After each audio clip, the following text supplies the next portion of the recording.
On this theme of public safety, I'd like to get back to another topic I'd already talked about, and I received no response to date from the government. That is the way the parole board is releasing detainees and the supervision in our communities. In my previous speech, I had talked about the case of a victim that felt attacked by our justice system by hearing that her participation as an observer before the parole board was cancelled. The participation of victims and their families at parole board hearings is a fundamental right for these people, and that is being refused because of the COVID-19 pandemic. A few days ago, Lisa Freeman, a resident of Ottawa whose father was murdered, contacted me to tell me about the injustice she faces. Despite her insistence, and especially her rights, she was prohibited from attending the parole hearing of her father's murderer because there were no more observers because of the pandemic. Bizarrely, in the recording of the hearing given to her by the parole board, 2 observers were present. The parole officer of the murderer, as a matter of fact. The Canadian Charter of Rights gives victims fundamental rights, including the right to participate. Parole board is not respecting these charter principles, which, may I remind you, has priority over the commission's or the board's status. Even in this health crisis, the Minister of Public Health doesn't hesitate to invoke the Canadian Charter of Rights and Freedoms in order to prematurely release incarcerated criminals. But what worries me even more, honourable senators, is the response given by Minister Blair to the member for Mrs. Freeman's riding, Colin Carey, about lack of respect for the victims' rights by the board. The minister gave a directive that victims could attend by internet, but the victims' ombudsman was telling us that no such directive was given to his office. So many victims are complaining that they're being excluded from board hearings. Somebody lied to Mrs. Freeman, either the minister or a public servant. One thing is certain, under this minister, it's become a habit to set aside victims' rights. Another concern. In La Presse recently, I read that certain penitentiaries in Canada had an outbreak of COVID-19. Right now, we have no information on the number of released persons or the type of detainee that was released. We have no information on how the government has put in place measures to supervise these detainees who may present a danger for Canadians. On April 25th, Correctional Services Canada pointed out that there were 244 cases of COVID infection in correctional institutions across Canada, and luckily only 1 death on over 14,000 detainees.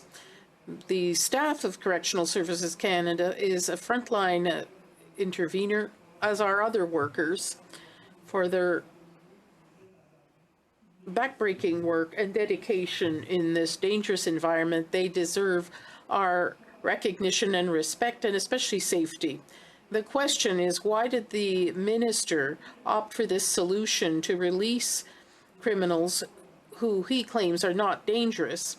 This remains unanswered, whereas 3/4 of the contaminated inmates are in Quebec,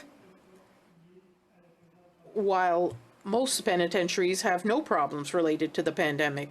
When we're talking about federal detainees, we're not talking about minor petty criminals. 1/4 of them are serving a sentence for life or indeterminate sentences. 3/4 had gun offenses or sex offenses, drug offenses, burglary, and other crimes. As the Minister for Public Safety, how can he be convinced that incarcerated inmates who gravely went against the rules of society will start to follow them all of a sudden? if nothing else than physical distancing once they're released into the community. How can a minister of public safety believe that prematurely released inmates with no job prospects will integrate into the community safely? Is this incoherence or incompetence? Given that state of affairs, it's important to warn this government and this minister. The National Parole Board is an administrative tribunal that is independent and has the ability to exercise its mandate without intervention by the political class. Its powers are to release, and the minister has no authority to give orders to this board. If he did so, these releases would no longer be conditional, they'd be political. Dear colleagues, the Liberal government had promised transparency from the beginning of this crisis. It's worrisome to see the lack of information and transparency on issues as important as public safety.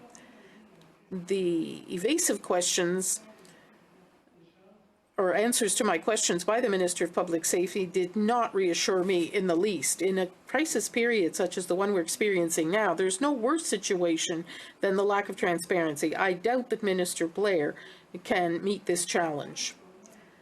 Why didn't the government listen to the recommendations of the opposition, such as giving the penal system the resources and adequate means to ensure safety in our penitentiaries and limit the release of inmates? In an article I read this week, I was compelled but not surprised by the fact that some detainees received the CERB using fraudulent methods.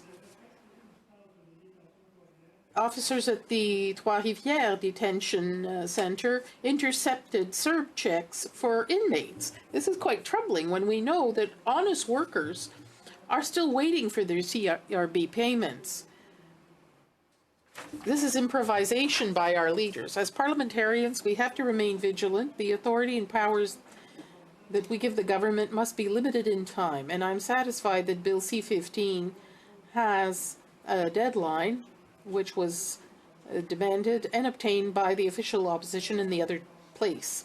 As parliamentarians, we must certainly not encourage the government to engage in inappropriate paths. As this crisis evolves, the government cannot claim that it needs to act quickly more and more. The Canadian public is entitled to answers to its questions, and the government must be responsible, rigorous, and transparent and accountable.